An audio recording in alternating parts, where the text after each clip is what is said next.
Hi friends, welcome to my channel. ಆಸೆ ಇವತ್ತಿನ ಸಂಚಿಕೆ ಏನಾಗುತ್ತೆ ಅಂತ ನೋಡ್ಕೊಂಡು ಬರೋಣ. ಶಾಂತಿ ಮತ್ತು ಕಸ್ತೂರಿ ಅನ್ನದಾನದ ವ್ಯವಸ್ಥೆಯನ್ನು ಮಾಡಿರ್ತಾರೆ. ಎಲ್ಲರೂ ಬಂದು ಅಲ್ಲಿ ಅನ್ನದಾನವನ್ನು ಸವಿತಾ ಇರ್ತಾರೆ. ಹಾಗೆ ಸೂರ್ಯ ಕೂಡ ಬರ್ತಾನೆ. ಸೂರ್ಯನಿಗೆ ಶಾಂತಿ ಅನ್ನವನ್ನೆಲ್ಲ ಹಾಕ್ತಾಳೆ. ಸೂರ್ಯ ಕೂಡ ತುಂಬ ಖುಷಿಯಿಂದ ಊಟ ಮಾಡಿ ಆನಂತರ ಮನೆಗೆ ಬರ್ತಾನೆ. ಮನೆಗೆ ಬಂದ ನಂತರ ಎಲ್ಲರನ್ನು ಕರೀತಾನೆ. ಅಪ್ಪ ರವಿ ಮನೋಜ ಎಲ್ಲರೂ ಬನ್ನಿ ಅಂತ ಹೇಳಿ ಎಲ್ಲರನ್ನು ಕರೀತಾನೆ. ಇವತ್ತು ನನಗೆ ತುಂಬ ಸಂತೋಷದ ದಿನ, ಗೆಸ್ ಮಾಡಿ ಯಾರಾದರೂ ಅಂತ ಹೇಳಿ ಹೇಳ್ತಾರೆ. ಕೆಲವರು ಒಂದೊಂದು ಒಪಿನಿಯನ್ ಕೂಡ ಕೊಡ್ತಾರೆ. ಅದಕ್ಕೆ ಸೂರ್ಯ ಯಾವುದಕ್ಕೂ ಅದಲ್ಲ ಅಂತ ಹೇಳಿ ಹೇಳ್ತಾನೆ. ಮತ್ತು ಯಾವುದು ಅಂತ ಹೇಳಿ ಮನೋಜ ಕೇಳ್ತಾನೆ. ಅದಕ್ಕೆ ಮನೋಜನ ಹತ್ರ ಸೂರ್ಯ ಹೇಳ್ತಾನೆ, ತಾಯಿ ಮತ್ತು ಮಗನ ಪ್ರೀತಿಯನ್ನು ದೂರ ಮಾಡಿದವ ನೀನು ಅಂತ ಹೇಳಿ ಮನೋಜ್ಗೆ ಬೈತಾನೆ. ನನಗೆ ತಾಯಿ ಪ್ರೀತಿ ಸಿಗದ ಹಾಗೆ ಮಾಡಿದವ ನೀನು. ಇವತ್ತು ನೀನು ಸುಮ್ಮನೆ ಇದ್ದರೆ ಸರಿ, ಇಲ್ಲದ್ರೆ ನಿಮಗೆ ಸರಿಯಾಗಿ ಒದೆ ಬೀಳುತ್ತೆ ಅಂತ ಹೇಳಿ ಮನೋಜನಿಗೆ ಸೂರ್ಯ ಬೈತಾನೆ. ಆಗ ತುಂಬ ಖುಷಿಯಾಗಿರ್ತಾನೆ ಸೂರ್ಯ. ಏನಪ್ಪ ಅಂತ ಹೇಳಿ ರಂಗನಾಥ್ ಅವರು ಸೂರ್ಯನ ಹತ್ರ ಕೇಳ್ತಾರೆ. ಆಗ ಸೂರ್ಯ ಎಲ್ಲ ನಡೆದಂಥ ವಿಷಯವನ್ನು ಹೇಳ್ತಾನೆ. ಹಾಗೆ ಶಾಂತಿ ಅಲ್ಲೇ ಇರ್ತಾಳೆ. ಶಾಂತಿ ಕೂಡ ಅಲ್ಲಿ ನಡೆದಂಥ ವಿಷಯನ ಹೇಳ್ತಾಳೆ. ಕಸ್ತೂರಿ ಅನ್ನದಾನದ ವ್ಯವಸ್ಥೆಯನ್ನು ಮಾಡ್ತಾ ಇದ್ಲು. ಅಲ್ಲಿಗೆ ಇವನು ಕೂಡ ಬಂದಿದ್ದ. ಹಾಗೆ ಇವನಿಗೂ ಕೂಡ ನಾನು ಕೈ ತುತ್ತನ್ನು ಬಡಿಸಿದೆ ಅಂತ ಹೇಳಿ ಹೇಳ್ತಾಳೆ. ಮೀನಾ ಮತ್ತು ಸೂರ್ಯ ಇಬ್ಬರು ಕೂಡ ಕೃಷ್ಣ ಅಜ್ಜಿಯನ್ನು ನೋಡಲಿಕ್ಕೆ ಬರ್ತಾರೆ. ಅಂದರೆ ರೋಹಿಣಿಯ ತಾಯಿಯನ್ನು ನೋಡಲಿಕ್ಕೆ ಬರ್ತಾರೆ. ಅಮ್ಮ ಊಟ ಮಾಡಿದ್ರಾ ಅಂತ ಹೇಳಿ ಮೀನಾ ಕೇಳ್ತಾಳೆ. ಅದಕ್ಕೆ ರೋಹಿಣಿಯ ತಾಯಿ ಹೇಳ್ತಾರೆ, ಹಾಸ್ಪಿಟಲ್ನ ಊಟ ಸಪ್ಪೆ ಕಣಮ್ಮ, ಬಾಯಿಗೆ ಸೇರ್ತಾ ಇಲ್ಲ ಅಂತ ಹೇಳಿ ಹೇಳ್ತಾರೆ. ಸರಿ, ನಾನು ಏನಾದರೂ ನಿಮಗೆ ತೊಗೊಂಡು ಬರ್ತೀನಿ ಅಂತ ಹೇಳಿ ಮೀನಾ ಅವರಿಗೆ ತಿನ್ನಲಿಕ್ಕೆ ತೊಗೊಂಡು ಬರಲಿಕ್ಕೆ ಹೊರಗಡೆ ಹೋಗ್ತಾಳೆ. ಹಾಗೆ ಕ್ರಿಶ್ ಹೇಳ್ತಾನೆ ಮೀನಾ ಹತ್ರ, ಆಂಟಿ ನನಗೆ ಆ್ಯಪಲ್ ಮಿಲ್ಕ್ ಶೇಕ್ ಅಂತ ಹೇಳಿ ತರ್ತೇನಿರು ಅಂತ ಹೇಳಿ ಮೀನಾ ಜ್ಯೂಸ್ ತರಲಿಕ್ಕೆ ಹೋಗ್ತಾಳೆ. ಹಾಗೆ ಅಜ್ಜಿ ಕೃಷ್ಣ ಹತ್ರ ಹೇಳ್ತಾಳೆ, ಕೃಷ್ಣ ನೀನು ಹುಷಾರದೆ ನಮ್ಮ ಮನೆಗೆ ಹೋಗೋಣ ಅಂತ ಹೇಳಿ ಹೇಳ್ತಾಳೆ. ಅದಕ್ಕೆ ಕ್ರಿಶ್ ಹೇಳ್ತಾನೆ, ಬೇಡ ಅಜ್ಜಿ, ನಾನು ಸೂರ್ಯ ಮತ್ತು ಮೀನಾ ಆಂಟಿ ಮನೆಯಲ್ಲೇ ಇರ್ತೇನೆ ಅಂತೇಳಿ. ಅದಕ್ಕೆ ಅಜ್ಜಿ ಹೇಳ್ತಾರೆ, ಅದು ನಮ್ಮ ಮನೆ ಅಲ್ಲಪ್ಪ ಅಂತೇಳಿ.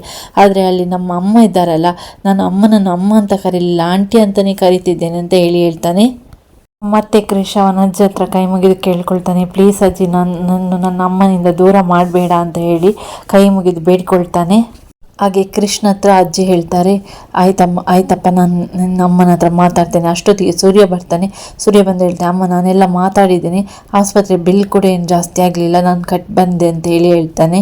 ಹಾಗೆ ಕೃಷ್ಣ ಹತ್ರ ಕೇಳ್ತಾನೆ ಸೂರ್ಯ, ಕೃಷು ಎಲ್ಲೋ ನನ್ನ ಪಿಶು ಅಂತ ಹೇಳಿ ಆ್ಯಪಲ್ ಜ್ಯೂಸ್ ತರೋಕ್ಕೆ ಹೋಗಿದೆ ಅಂತ ಹೇಳಿ ಹೇಳ್ತಾನೆ ಕೃಷ್ ಕೂಡ. ಹಾಗೆ ಮೀನಾ ಕೂಡ ಜ್ಯೂಸ್ ತಗೊಂಡು ಬರ್ತಾಳೆ.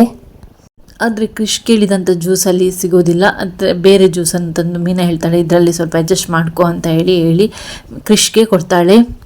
ಆನಂತರ ರೋಹಿಣಿ ಕೂಡ ಅದೇ ಹಾಸ್ಪಿಟಲ್ಗೆ ಬರ್ತಾಳೆ. ಆಗ ಸೂರ್ಯ ಮೀನಾ ರೋಹಿಣಿಯ ತಾಯಿ ಹತ್ರ ಇರ್ತಾರೆ. ಅದನ್ನು ರೋಹಿಣಿ ಕೂಡ ನೋಡ್ತಾಳೆ. ರೋಹಿಣಿ ನೋಡಿ ಮೆಲ್ಲನೆ ಅಲ್ಲಿಂದ ತಪ್ಪಿಸ್ಕೊಳ್ತಾಳೆ. ಆಗ ರೋಹಿಣಿಯ ತಾಯಿ ಪ್ರಮೀಳ ಹೇಳ್ತಾಳೆ ಸೂರ್ಯನ ಹತ್ರ, ಅದು ನರ್ಸ್ ಬಂದದಂತ ಹೇಳಿ. ಓ, ನರ್ಸಮ್ಮನ ಅಂತ ಹೇಳಿ ಸೂರ್ಯ ಕೇಳ್ತಾನೆ. ಆನಂತರ ಪ್ರಮೀಳನ ಹತ್ರ ಹೇಳ್ತಾರೆ ಸೂರ್ಯ ಮತ್ತು ಮೀನಾ, ಅಮ್ಮ ನೀವು ಡಿಸ್ಚಾರ್ಜ್ ಆದ ನಂತರ ನಮ್ಮನೆಗೆ ಬನ್ನಿ ಅಂತ ಹೇಳಿ. ಅದಕ್ಕೆ ಪ್ರಮೀಳ ಹೇಳ್ತಾರೆ, ಬೇಡಪ್ಪ, ನನ್ನಿಂದ ಯಾಕೆ ನಿಮಗೆ ತೊಂದರೆ ಅಂತ ಹೇಳಿ ಹೇಳ್ತಾರೆ. ಅದಕ್ಕೆ ತೊಂದರೆ ಏನಿಲ್ಲ, ನಾನು ನನ್ನ ತಂದೆ ಹತ್ರ ಮಾತಾಡ್ತೇನೆ ಅಂತ ಹೇಳಿ ಸೂರ್ಯ ಕೂಡ ಹೇಳ್ತಾನೆ. ಹಾಗೆ ಸೂರ್ಯ ಕೃಷ್ಗೆ ಪ್ಯಾಂಟ್ ಎಲ್ಲ ತೆಗೆದುಕೊಡ್ತಾನೆ, ಪ್ಯಾಂಟ್ ಹೊಸ ಅಂಗಿ ಎಲ್ಲ ತೆಗೆದುಕೊಡ್ತಾನೆ. ಆನಂತರ ಸೂರ್ಯ ಮತ್ತು ಮೀನಾ ಅಲ್ಲಿಂದ ಹೊರಟೋಗ್ತಾರೆ. ಆನಂತರ ರೋಹಿಣಿ ಒಳಗೆ ಹೋಗ್ತಾಳೆ. ರೋಹಿಣಿ ಹೋಗಿ ತಾಯಿಗೆ ಮತ್ತೆ ಸರಿಯಾಗಿ ಬೈತಾಳೆ. ಆನಂತರ ಸ್ವಲ್ಪ ಪುಡಿ ಕಾಸನ್ನು ಕೂಡ ಕೊಡ್ತಾಳೆ. ನೀನು ಮಾಡಿದಂಥ ತಪ್ಪಿಗೆ ಇವತ್ತು ನಾನು ದಂಡ ಕಟ್ಟಬೇಕು, ಹಾಗೆ ಹೀಗೆ ಅಂತ ಹೇಳಿ ತಾಯಿಗೆ ಬೈತಾಳೆ. ಅದಕ್ಕೆ ಪ್ರಮೀಳಾ ಹೇಳ್ತಾರೆ, ನಾನೇನು ಮಾಡಿದೆ ಅಂತೇಳಿ, ನೀನೇ ಎಲ್ಲ ಮಾಡಿಬಿಟ್ಟದಂತ ಹೇಳಿ ಮತ್ತೆ ಅವರಿಗೆ ಸರಿಯಾಗಿ ಬೈತಾಳೆ. ಆನಂತರ ಸೂರ್ಯ ಮತ್ತು ಮೀನಾ ಕೃಷ್ಗೆ ಒಳ್ಳೆ ಬಟ್ಟೆ ಎಲ್ಲ ಹಾಕಿ ರೆಡಿ ಮಾಡ್ತಾ ಇರ್ತಾರೆ.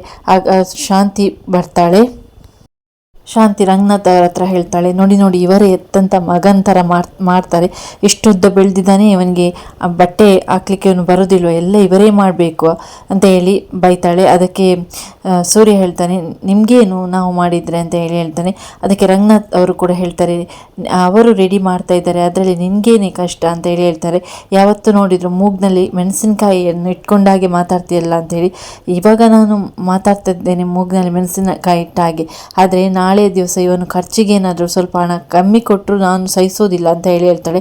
ಅದಕ್ಕೆ ಸೂರ್ಯ ಹೇಳ್ತಾನೆ, ನಾನು ಕೊಡುವ ಹಣದಲ್ಲಿ ಯಾವುದೋ ರೀತಿಯಾಗಿ ಕಮ್ಮಿ ಆಗೋದಿಲ್ಲ, ಹಾಗೇನಾದರೂ ಕಡಿಮೆ ಕೊಟ್ಟರೆ ನಿನ್ನ ಪ್ರೀತಿಯ ಮಗ ಇದ್ದಾನೆಲ್ಲ ಮನೋಜ್, ಅವನ ಹತ್ರ ಆದರೂ ನಿನಗೆ ಇಸ್ಕೊಂಡು ಕೊಡ್ತೇನೆ ಅಂತ ಹೇಳ್ತಾನೆ ಸೂರ್ಯ. ಅದಕ್ಕೆ ಶಾಂತಿ ಹೇಳ್ತಾನೆ, ನೋಡಿದ್ರೆ ಆ ಪಾಪದ ಕಂದಮ್ಮನ ಮೇಲೆ ಎಷ್ಟು ಇವನಿಗೆ ಹಾಗೆ ಸಾಧಿಸ್ತಾ ಇದ್ದಾನೆ ಅಂತ ಹೇಳ್ತಾಳೆ. ಆನಂತರ ರಂಗನಾಥ್ ಅವರು ಹೇಳ್ತಾರೆ, ನೀನು ಸ್ವಲ್ಪ ಬಾಯಿ ಮುಚ್ಕೊಂಡು ಸ್ವಲ್ಪ ತೆಪ್ಪಗಿರೋ, ನಿನಗೇನೆ ಕಷ್ಟ ಅಂತ ಹೇಳ್ತಾರೆ. ಆನಂತರ ರಂಗನಾಥ್ ಅವರಿಗೆ ಕ್ರಿಶ್ ಹೋಗೋದು ಮನಸ್ಸೇ ಇರೋದಿಲ್ಲ. ಕೃಷ್ಣ ಹತ್ರ ಹೇಳ್ತಾರೆ, ನೀನಿದ್ದಾಗ ನನಗೆ ಹೊತ್ತು ಓದೋದೇ ಗೊತ್ತಾಗ್ತಾ ಇಲ್ಲ, ಒಟ್ಟಿಗೆ ಸ್ಕೂಲ್ಗೆ ಹೋಗ್ತಾ ಇದ್ವಿ, ಮನೆಯಲ್ಲಿ ತುಂಬ ಖುಷಿಯಾದ ವಾತಾವರಣ ಇತ್ತು, ಹಾಗೆ ಹೀಗೆ ಅಂತೇಳಿ ಕೃಷ್ಣನ ತುಂಬ ಆಡಿ ಹೊಗಳ್ತಾರೆ. ನೀನು ಇಲ್ಲೇ ಇದ್ಬಿಡಪ್ಪ ಅಂತ ಕೂಡ ಹೇಳ್ತಾರೆ. ಅದಕ್ಕೆ ಶಾಂತಿ ಹೇಳ್ತಾಳೆ, 7:30 ಮುಗೀತು ಅಂತ ಹೇಳಿದರೆ ನೀವು 7:30 ಇನ್ನೂ ಕೂಡ ಇಲ್ಲೇ ಇರಿಸ್ತಿದ್ದೀರಲ್ರಿ, ನಿಮಗೆ ಏನೂ ಆಗೋದಿಲ್ವಾ ಅಂತ ಕೇಳ್ತಾಳೆ. ಅದಕ್ಕೆ ನೀನು ನನ್ನ ಜೊತೆ ಯಾವಾಗ ಇದೆಯಾ ಅಲ್ಲಿ ತನಕ ನನಗೆ 7:30 ಬಿಟ್ಟು ಹೋಗೋದಿಲ್ಲ ಅಂತೇಳಿ ರಂಗನಾಥ್ ಅವರು ಹೇಳ್ತಾರೆ. ಆಗ ಸೂರ್ಯ ಜೋರಾಗಿ ನಗಡ್ತಾನೆ. ಹಾಗೆ ಕ್ರಿಶ್ ಹೋಗುವಾಗ ರಂಗನಾಥ್ ಅವರು ಅವನಿಗೆ ಭಗವದ್ಗೀತೆ ಪುಸ್ತಕವನ್ನು ಕೊಡ್ತಾರೆ. ಇದನ್ನು ಓದು, ಇದರಲ್ಲಿರುವಂಥ ಸಾಲುಗಳು ಶ್ಲೋಕಗಳು ತುಂಬ ಒಳ್ಳೆಯದು, ನೀನು ಇದನ್ನು ಓದಿದರೆ ದೊಡ್ಡ ಮನುಷ್ಯ ಆಗ್ತೀಯ, ಹಾಗೆ ಹೀಗೆ ಅಂತ ಹೇಳಿ ಅವನಿಗೆ ಒಂದು ಭಗವದ್ಗೀತೆಯ ಪುಸ್ತಕವನ್ನು ಕೊಡ್ತಾರೆ. ಹಾಗೆ ಕ್ರಿಶ್ ಎಲ್ಲರಿಗೂ ಬಾಯ್ ಅಂತ ಹೇಳಿ ಅಲ್ಲಿಂದ ಹೊರಟೋಗ್ತಾನೆ. ವೀಕ್ಷಕರೇ, ಈ ಸಂಚಿಕೆ ಇಲ್ಲಿವರೆಗೆ ಆಗಿದೆ. ನಿಮಗೆ ಏನಾದರೂ ಇಷ್ಟ ಆದರೆ ದಯವಿಟ್ಟು ಸಬ್ಸ್ಕ್ರೈಬ್ ಮಾಡಿಕೊಂಡು ವಿಡಿಯೋ ನೋಡಿ. ವಿಡಿಯೋ ಇಷ್ಟ ಆದರೆ ಲೈಕ್ ಮಾಡಿ, ಹೆಚ್ಚಿನ ಜನರಿಗೆ ಶೇರ್ ಮಾಡೋದನ್ನು ಮಾತ್ರ ಮರಿಬೇಡಿ.